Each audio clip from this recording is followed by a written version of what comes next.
estamos de volta aqui com o marketing do ideal ao real, aqui na Clique TV, agora no bloco de perguntas e respostas.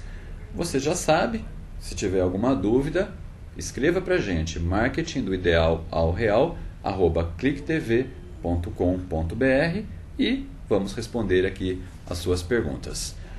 Nós recebemos uma pergunta da Josiane Rodrigues. A Josiane Rodrigues é aqui de São Paulo e ela nos conta numa carta sobre as ações de relacionamento que ela já faz na loja dela, e ela então nos pede um pouco de esclarecimento sobre qual é a diferença entre as ações de recompensa e as ações de reconhecimento. E pede então algum comentário sobre qual é a que dá mais resultado, enfim. Essa questão do reconhecimento da recompensa, Josi, foi tratada por nós quando nós comentamos o ciclo de relacionamento com os clientes, né? Ou seja, a fase de fidelização, que é a quarta fase de relacionamento com os clientes, ela é composta por ações de reconhecimento e ações de recompensa. O que nós entendemos como uma ação de reconhecimento? É aquela ação na qual a empresa doa um benefício para o seu cliente sem pedir nada em troca. Ou seja, a empresa reconhece a importância desse cliente e envia para ele um presente, um brinde, enfim, alguma coisa bacana que possa dizer: olha, cliente, você é muito importante para nós e por isso estou te concedendo esse benefício. Pode ser um produto, pode ser um brinde, pode ser um cartão, mas o conceito fundamental da ação de reconhecimento é você não pedir nada em troca. Ou seja, você vai ganhar esse presente simplesmente pelo fato de estarmos juntos há muito tempo e a empresa reconhecer a tua importância. Já a ação de recompensa é uma ação que também envia um brinde, envia um benefício para o cliente, mas pede algo em troca. É o famoso cupom de desconto, por exemplo. Eu envio um cupom de desconto para você, mas você só vai descontá-lo se você vier fazer a compra. Ou, mediante a tua compra, ganhe hoje um brinde. Ou todas as compras que acontecerem a partir de X reais vão dar direito a determinado desconto ou a um ingresso de cinema. Então, diferentemente da ação de reconhecimento, a ação de recompensa ela pede algo em troca, normalmente uma compra. Josi, eu diria para você que a ação de recompensa ela ainda está num nível inferior à ação de reconhecimento.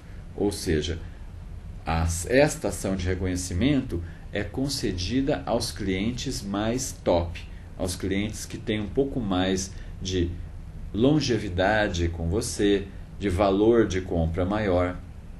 A ação de recompensa ainda está numa fase na qual eu ainda quero um pouco mais de faturamento teu para conceder o benefício.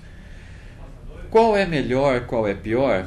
Eu não posso te dizer. Eu diria que em cada uma dessas ações você tem um momento da relação. Ou seja, cabe a você eleger os seus melhores clientes e saber quem é que está naquele nível de conquista da ação de reconhecimento, ok?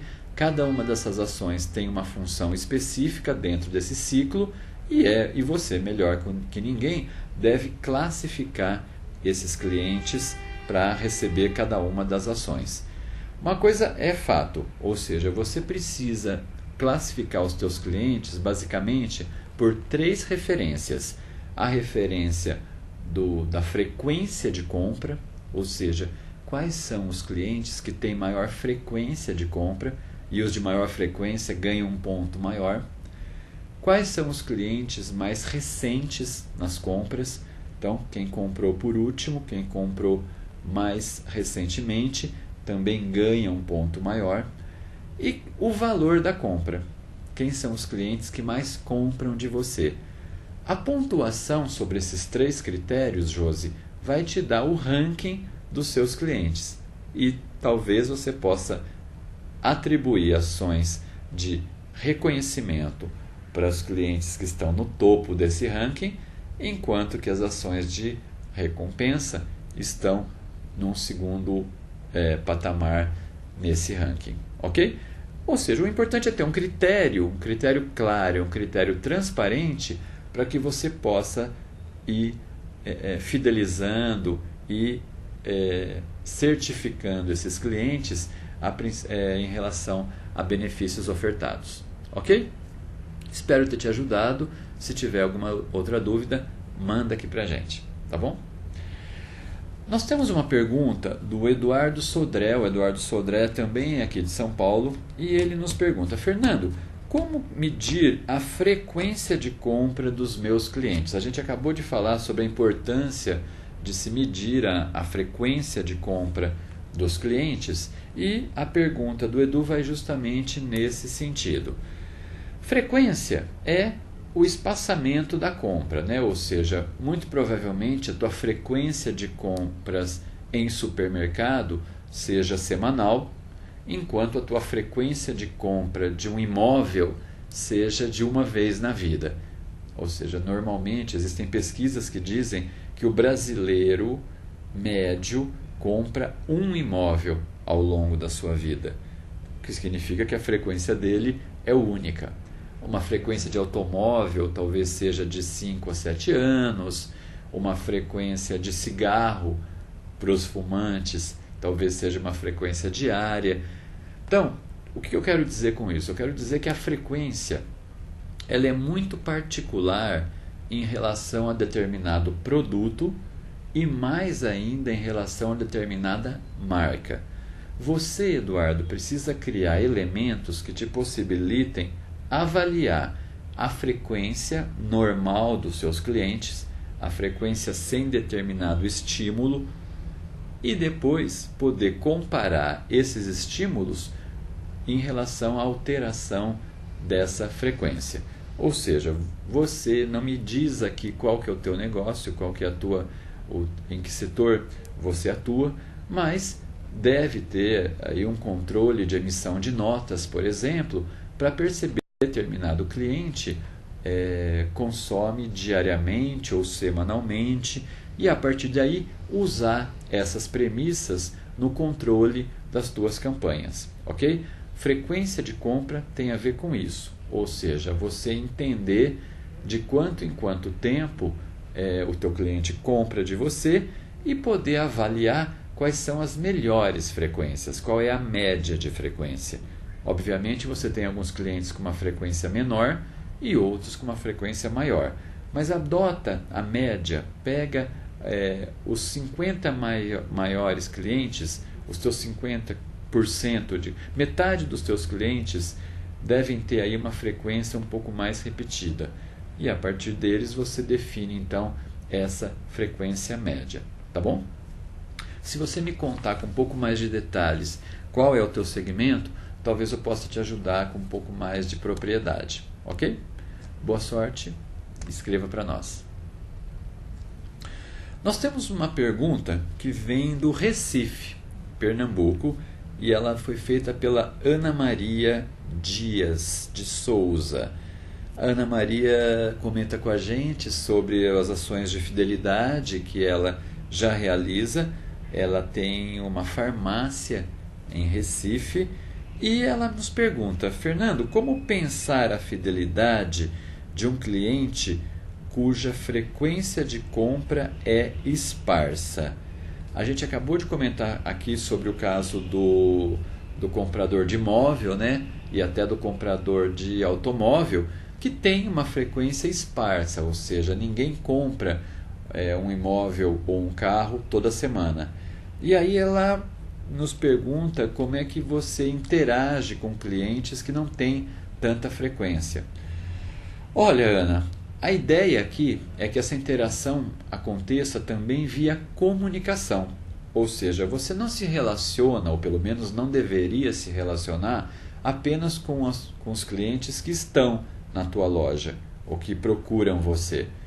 Uma boa comunicação de relacionamento, como nós dissemos no primeiro bloco, é uma relação capaz de gerar vínculos. E vínculos você gera virtualmente também. Então, a ideia aqui é que você possa manter uma relação, manter uma comunicação com os teus clientes, que mesmo não comprando com frequência, podem se transformar, por exemplo, em indicadores, em formadores de opinião. Então, não é porque alguém não está comprando um imóvel, ou usando aqui o teu exemplo da farmácia, não é porque alguém não está doente, não está com determinada demanda para remédios, que ele não pode ser informado sobre os produtos que você vende, de modo que ele possa divulgar isso aos próximos dele. Então, a gestão da frequência ela é feita justamente de modo que você continue mantendo um vínculo de comunicação com esse cliente, mesmo nos momentos de dormência dele, ou seja, mesmo naqueles momentos em que ele não está ativo na compra, mas pode se tornar aí um grande formador de opinião. Ok? Obrigado pela sua pergunta e boa sorte aí com os teus clientes. Nós recebemos uma pergunta de Curitiba. A pergunta veio do Rodolfo Sandoval Martins. Muito obrigado pela pergunta, Rodolfo. Um abraço aí para o pessoal de Curitiba. O Rodolfo nos pergunta se há clientes pouco sensíveis a preço. E eu diria para você que há clientes pouco sensíveis a muita coisa, assim como há pessoas pouco sensíveis a questões mais quantitativas. A gente vem comentando com vocês que basicamente existem 3 referências, apelos comerciais que a gente pode adotar em determinada campanha. Existem apelos ligados ao bolso, ou seja, apelos mais ligados a dinheiro, a vantagens concretas, a promoção, a brindes, enfim, apelos ligados ao bolso. E você pode realizar ótimas vendas através de promoção. É uma venda um pouco mais emocional, é uma venda um pouco mais imediata, mas é uma venda que se realiza, uma venda concreta. É este aqui o aspecto que ele fala sobre ser sensível a preço. Agora, você pode também fazer uma venda mais emocional ligada ao coração. É uma venda mais ligada ao atendimento, uma venda mais ligada ao visual merchandising da loja, a uma vitrine bem arrumada, enfim, uma venda ligada a aspectos emocionais. E você pode fazer uma venda ligada a aspectos mais racionais, aspectos mais técnicos, normalmente referenciados ao cérebro. Enfim, existem clientes que são mais cerebrais. Existem clientes que são mais emocionais, que valorizam mais o atendimento. E tanto você, Rodolfo, como eu, já compramos coisas que a gente não precisava, que frequentemente talvez nem estivessem baratas. E por que nós compramos então? Ou por causa da inovação do produto, ou seja, um aspecto cerebral, ou por causa da simpatia do atendimento, um aspecto emocional. E aí eu diria para você que todo consumidor tem um aspecto emocional mais afastado do preço. Obviamente, o brasileiro tem como característica forte essa sensibilidade a preço, mas todo mundo, em determinado momento da sua vida, ou em referência a determinado tipo de produto, pode sim ser menos sensível a preço. Eu tenho amigos, por exemplo, que são muito sensíveis a preço no seu dia a dia.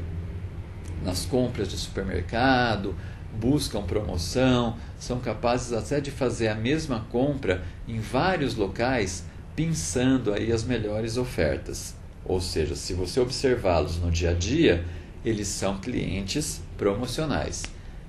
Entretanto, esses mesmos amigos, quando saem de férias, não pechincham preço. Ou seja, fazem viagens caras, viagens com algum luxo, ficam em hotéis 5 estrelas, e aí mudam o comportamento. O olhar deles é que quando você sai de casa, vale a pena ter um conforto adicional.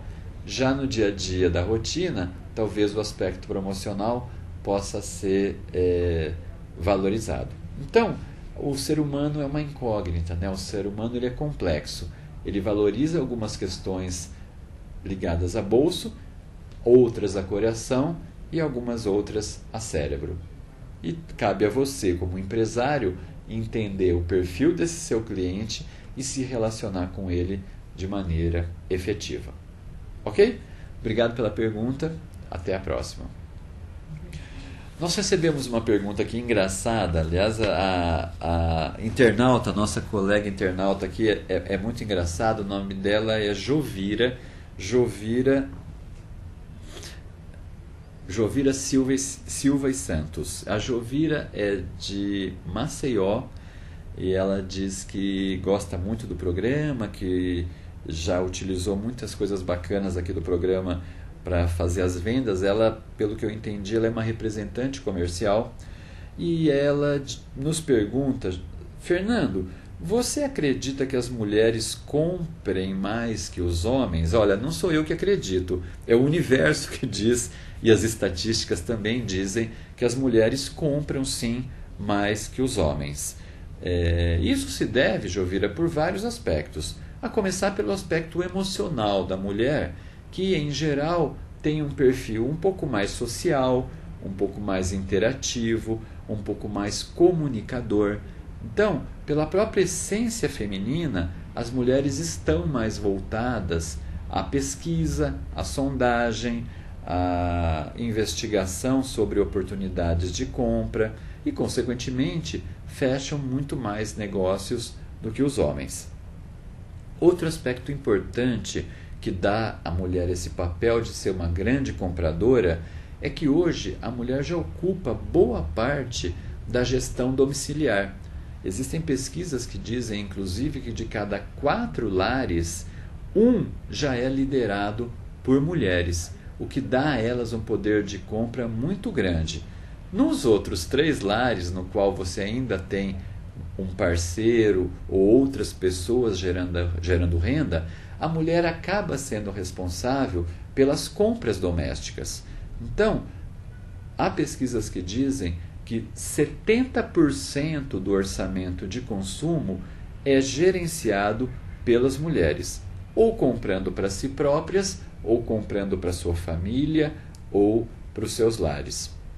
Inclusive, Jovira, as pesquisas dizem que 90% das compras feitas de meias masculinas e de cuecas são feitas pelas mulheres. Ou seja, muitos produtos masculinos também acabam sendo comprados pelas mulheres, que na média mantém então 70% da responsabilidade pelas compras. Por isso, muita atenção às mulheres que entram na sua loja. Você me disse aqui que você trabalha com cosméticos, né? E eu diria que você está no segmento certo, então. Ou seja, é muito bom, é muito rico vender para as mulheres, até porque elas estão louquinhas para comprar. Tá bom? Obrigado pela sua pergunta, e se quiser algum comentário mais específico sobre o segmento, manda aqui para a gente. Nós temos uma pergunta que veio aqui de São Paulo, do André Luiz Furtado.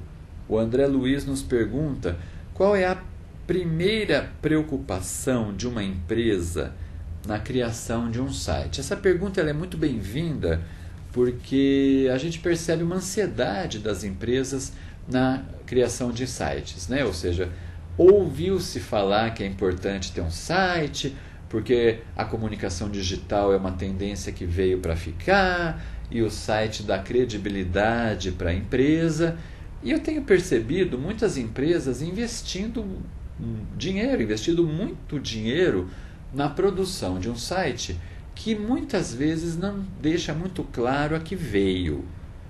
É importante que a gente retome aqui com vocês uma discussão que nós inclusive já tivemos num outro programa, sobre o fato de que o site é uma mídia, ou seja, o site é um meio de comunicação.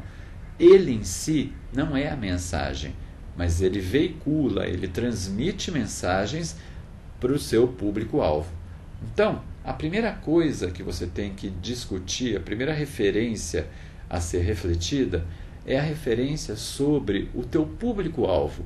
A quem você quer dizer alguma coisa e de quem você quer ouvir alguma coisa para que se gere um vínculo. Ou seja, retoma-se aqui o primeiro bate-papo que nós tivemos hoje no programa sobre a função da comunicação. Então, o primeiro aspecto é a definição do teu público-alvo. O teu público-alvo visita a internet, o teu público-alvo tem computador? É a primeira discussão, porque se você definir determinado público-alvo, ele pode não necessariamente estar online. Não significa que o seu site não possa existir, mas ele não vai atingir o teu público-alvo. Então, definido esse público-alvo, cabe a você veicular o que esse público quer ver, o que esse público quer ouvir, o que interessa a esse público.